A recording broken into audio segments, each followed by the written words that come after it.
Hello, everybody, and welcome to the Rambling Toffee podcast. I'm Mark. I hope everyone's having a great weekend and enjoying the wonderful rain that is currently taking place here in the UK. Anywhere else in the world, hopefully it's nice and sunny for you, but currently in the UK, it's miserable. And hopefully at some point we'll get some sunshine. Today's podcast is very much how the mood as an Evertonian can change from doom and gloom, depressing, dark, and everything else in between can change within 7 days. Because last week, 7 days ago, I was talking about Dele Alli and the mental health issues that he went through and the struggles that he has as a child, and why maybe a lot of his performances since leaving Tottenham have gone downhill, and how his mental health has been dealt with since then. The only positive that came from that interview was what he's doing now and what's going forward with him. So hopefully we'll see more of Delhi when he's back to full fitness and he can get on the training field, and hopefully we'll get the player that we hope to get when we signed him from Tottenham. So that was the only positive I would take from that interview.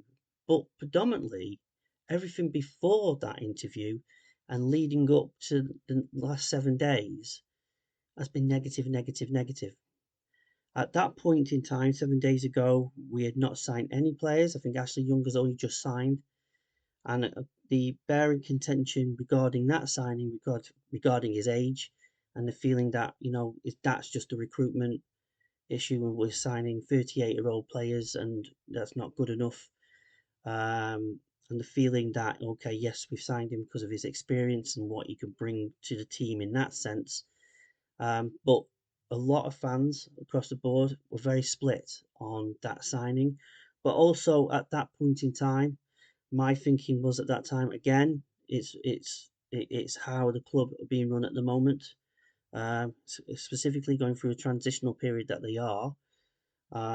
Basically, you've got Bill Kenwright, who is part of failed boardroom, continue to be a negotiator in transfers, and basically it seems to be signing someone like Ashley Young is right out of his playbook, and basically going after players on frees or on loans, and they're all players that are known, that have been in the Premier League, that have played in the Premier League, but they've probably gone past their sell by date, and we just buying players because they're cheaper or they're on loan or on freeze. And basically, the recruitment since Kevin Felwell's been in charge, and it just continues on, where basically it seems we were going after those kind of journeyman players, those players that you know were good at one time in their career, and they got to achieve a certain level in the Premier League. And Everton it feels like we're getting the cast-offs from other clubs that they've been at, and it's like their last chance saloon being coming to Everton. But as I say, within the 7 days, we then, of course, Danjuma was discussed and was brought up, through social media at the beginning, uh, coming to the club on loan, and at that point he's 26, and I think potentially he's still got something to prove in the Premier League. But of course, with all the issues that happened in January regarding him, and Tottenham coming in to take him away at the last minute after he signed, well, supposedly signed a contract agreement, and doing all the interviews and getting in the kit and everything else and getting ready, to actually be our only signing in January. The fact that, obviously the agent made the decision that Tottenham was the best place to go. My thinking on the decision now is that probably it was the right decision for him to go to Tottenham, because Everton had just sacked Frank Lampard, and there was an issue, of course, at the Southampton game with the headlock gate issues with Denise Barrett-Baxendale, and all the negativity that was around the club at that point and how it was developing then. For me, Danjuma, at that moment in time, I was quite upset by the fact that he'd gone to Tottenham. and I felt that he should have at least been committed to, as soon as he signed that agreement with Everton, to stay at the club for the loan period. But looking back on it now and looking now, that's if he still signs, because it's still be to be announced today. Supposedly today he's having a medical that it'll be announced today that he will sign for the club on loan, but there'll be no obligation to buy at the end of the season. So we'll see when it's signed, sealed, and delivered. So I can't make a commitment yet, but I can understand the thinking behind going to Tottenham, where as much as they were going through a change and they were struggling near the end of the season, of course, with their manager leaving and all the problems that they were having, but at least they were a lot more stable than we were. So if I can understand his thinking, or the agent's thinking, to go to somewhere where at least he may have had a better chance to actually show his talents and his skills. And he's got all the potential and all the talents to be a really, really good player. We've seen how good he can be, especially at Bournemouth and at Villarreal, of course. So we have to hope that when it's all signed and sealed, delivered, and he can come in and do a job and do a role for us and help us going forward into the season. Um, so, as I mentioned about how things change as a fan from one week where everything's doom and gloom, everything's the end of the world. We're not signing anybody, we're not bringing anybody in, we're not doing anything remotely. It looks like we're going to have probably only Ashley Young coming in right up to the start of the season. That was the feeling. But then, as soon as we got Danjuma being announced and it's going to happen, we're now supposedly at the moment through Alan Myers, who is wonderful. I love Alan for his tweets and all, what he does for social media and keeping every Evertonian up to date with what's going on with the club. Saying that there's a second signing going to take place, but he's not saying who it is. Who's that? It's looking likely it may be a striker, but we don't know who that player is. So everybody's speculating on that. It could be Iñárritu. It could be. We all thought it could have been Elanga. It could have been. Well, it looks like Elanga's going to go to Notts Forest. Dembele has also been mentioned. So we'll see. Hopefully today. We never know. But you're away with Everton and signings. We just never know. So watch your space on that. But it just shows you, when we're hearing that players are going to start to come in, the vibe and the feel as a fan starts to get positive. We start to think what could happen, if we can get these players in, and how the season could start, and how they could play in the formation that Sean Dyche wants to put together. And you become more positive. But also, it's like we've got like new players like Dele Alli. Dele Alli's come back in, and hopefully we can see the best of him, and all the he's getting all the support he's getting now, and hopefully we'll see the best of him. So he's like a new player. So it's like we've missed certain players. Like Branthwaite's been on loan, so he's coming back in. So we've got another central defender. I know Ashley Young is now in. He's there, so he's an extra backup. He's an extra player to come in to support the team. So it's looking positive in that sense, but we do need to bring these players in. And when we start seeing that, it becomes, we start feeling a little bit better about things. We start thinking about the pre-season games that are upcoming, and we can get a chance to see some new players coming in and get excited about this. Because 7 days ago, as I mentioned, it was just feeling that, nah, this is not going to happen. We just got Ashley Young, who's 38 years old. He's a journeyman. He's got all the experience in the world, and he's played at the top level for such a long time. But he's not. We need younger players. We need players that we can get 2-3 years out of. But at the moment, we can't even get those players. But we can get players in on loan or even on frees that we can get a longer contract out of. So we will see what happens in the next few days, and as we lead up to the start of the season. But it's a good positive feel that we can have at this moment in time.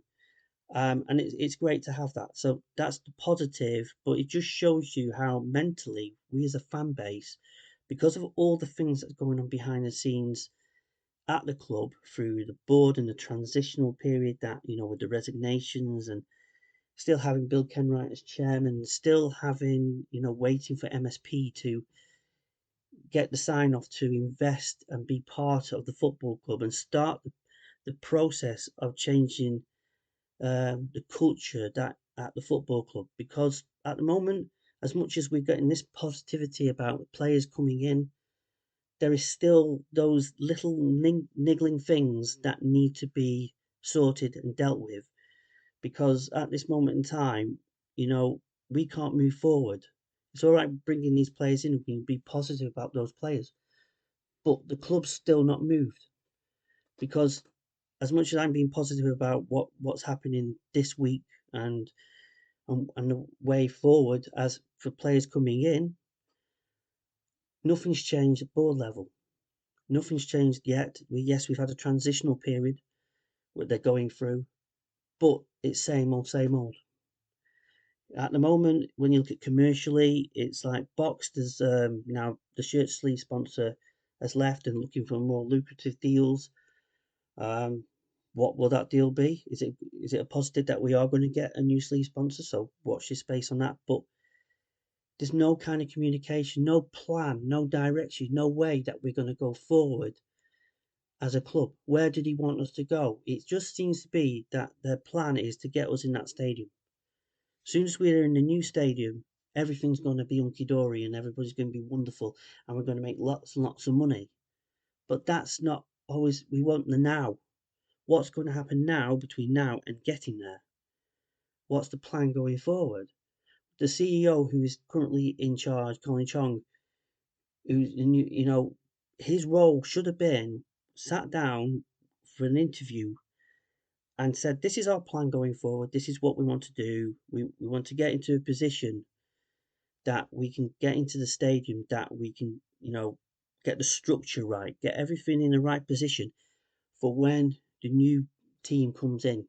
This just give us some sort of information of how we're going to get there. It would help immensely. It would absolutely help immensely if somebody at senior level would sit down with the fan TV with the Everton TV team, sit with them, just talk about what the plan's going forward. We're going into a transitional period. We are getting structures right. We're getting everything in the right position. So when that day arrives, that when MSP come in and the investment come in and they come in and they bring their people in, that this is the plan going forward. And when we hear things like that, we can get positive and we can get behind it. We'll get support it, but we're not hearing anything. The only thing that Colin Chung came out with was regarding the stadium, which is easy to do. The stadium's doing really, really well. It's going in the direction it is. The investment is already being put in to, to keep building and actually get the stadium completed. So all the positive things is there, and you get the videos out. You get all the wonderful things that they're doing with the restaurants and everything else, the concourses, and all the great stuff that they want to do when you move into the stadium. And the plans regarding when we as fans, the season ticket holders, move into that stadium when we get our seat, and all these plans, they're there. We're going to get all that information. That's fantastic. That's the way you do it. But they should take that kind of that kind of philosophy and way and put it into the day-to-day structuring of the football club, because that's the best way forward. Any business does it. I don't have to say it in this podcast. Everybody actually understands where I'm coming from when I'm talking about this. When you listen to Paul Esque, when he talks about the finances and the way forward, it's the same scenario. Everybody has the same view that the if you come out and just talk, we don't want the ins and outs of everything. We want to know what's your plan from day one to get to the stage where the new team are coming in, the new people are coming in. What about commercially? Are we getting new commercial partners? Are we getting what's happening on those front? We don't need to know who the names are. We just need to, this is what we're doing at the moment. If you tell us that, well, at least we can actually feel confident and say, hey, we're doing something right. We're going in the right pathway. We're going in the right direction. But at the moment, everything's up in the air because the club decides not to communicate with its fan base on a commercial basis, on a senior level, regarding the way the club is being run day to day, week to week, month to month, and going further down the line till we move into the stadium and onwards. Because we're not hearing anything, we're speculating. We're getting frustrated by it. And one of the things that really frustrates me is that the great communication that the club do give, which is more about the team and the team stuff, the videos for the unveiling of the club's new kits and the interviews with the players and the, when we went on tour to Switzerland and everything about that was really really good, and he put a lot of that content out daily, and it's fantastic. But that's all it is. It's just about the team, and it's easy to do. But we want to hear more about where our football club is going, because at the end of the day, I'm a season ticket holder. I invest my money in being a season ticket holder and going to the games and being part of that. And I feel that, okay, I'm paying that money, but I want to go to a game. And of course, I want to see a team that's doing really, really well and performing. But I want to see the club that I love and care about for 40 something years actually engaging with me about how it's being run. But it's not, but we're not getting that.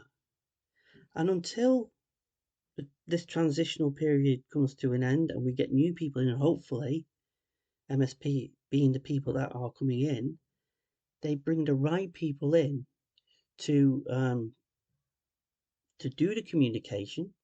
I've said before, and I'll say again that Alan Myers is perfect person to have to engage with its fan base because he continues to do that, and he's not employed by the club. He's perfect for that kind of role. He's done it twice before, and I think he'll be perfect now. So it's a shout out to him. But somebody like him who can keep Evertonians engaged in what's going on at the club day to day, week to week, and to continue that and keep that engagement going. And we keep on hearing, and I'll go back to the fans forum group who had meetings with the club and basically said, "Oh yes, they're going to communicate better with the fan base." But it's still to be seen, and we're still waiting for that interview with Kevin Felwell, which is really really frustrating. So he did in June. We get another email message from the fans forum saying, "Oh, due to internal issues, it's not going to be put out yet." It'll be too late by the time it comes out, because by the time it comes out, all the signings have been made or whoever's been signed, and it's happened. So I don't know, which really frustrates me. But that kind of engagement needs to happen more. And if he doesn't want to engage, then you need to put somebody who is good on camera, good at communicating with the media, to come out and actually relay to its fan base, to its customers, because that's what we are, how we're doing. What's the plan with players, the academy players, young players? Are they coming through to the first team? Everything about the football inside of it. He needs, they need to get somebody to actually do that. So, that's where we're at. But as I said, for the last 7 days, we've seen some positivity within signing players coming in, and we're getting a bit of good stuff which is helping us along and helping our mental health, basically helping my mental health predominantly. That I know that players are coming in, hopefully, and they're going to improve the squad, and we're going to be a lot better for it. So that's a positive on that front. So the last 7 days is basically been really good, and long may it continue in that vein. I just hope it's not going to be one of those situations where basically, that like today, the Dan Juma one, he's done his medical and it gets announced by the club on Tuesday or Wednesday of next week when basically he's signed already. We need a bit more quicker kind of communication when it comes to signing players before the media decides to tell everybody that he's signed, but the club have not announced it before the media do. So, we'll see how that pans out. But yeah, so we can look at the positive. We've got today. We've got two friendlies with Tranmere and Wigan, so it'll be great to see how the younger players perform, especially after last week's friendly in Switzerland, where the standout was like Coyote was did really well, and his goal was fantastic, and of course his flip was Peter Beagrie less, if anybody remembers Peter Beagrie with his flip. So it was a good performance for him. I think Tom Cannon had chances in the game which he could have scored, but it was the first game of the season, so I don't think performance was the main issue for me. I think it was more about fitness, but he was getting in the right positions even for the first game.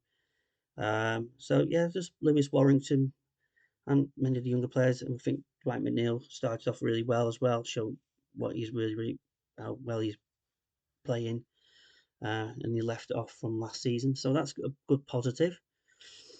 So we'll see how the games go today. I don't know how they're doing it. I don't know if switching first team players playing in both games or the first team will be playing more at Wigan with some of the youth players, or it's going to be a split. I don't know. We'll see later when that game kicks off. Other than that, all I'll say is one final thing before I go. The kit launch that was yesterday. My opinion on that is I'm still um, divided on it. Um, I can remember the original back in '92. Um, that took a while for me to get used to. Looking at it, it probably might grow on me as time goes by, but I will say that the goalkeeping kit it looks absolutely fantastic, and it's the kind of shirt that I would buy as soon as it comes out. Wonderful shirt. Um, but other than that, the orange one, yeah, still to grow on me. Hopefully, in time, I may purchase it later down the line. But you know, it's a bit different. It's retro. It's but what it is, and it's good that Hummel creating shirts that a little bit different, a little bit out there, and yes, it's got everybody talking about it. So that's the positive on that sense. Other than that, thank you very much for listening to this podcast. I do appreciate all your feedback and all your support. There'll be another podcast next week. So for the time being, thanks again, and I'll speak to you soon.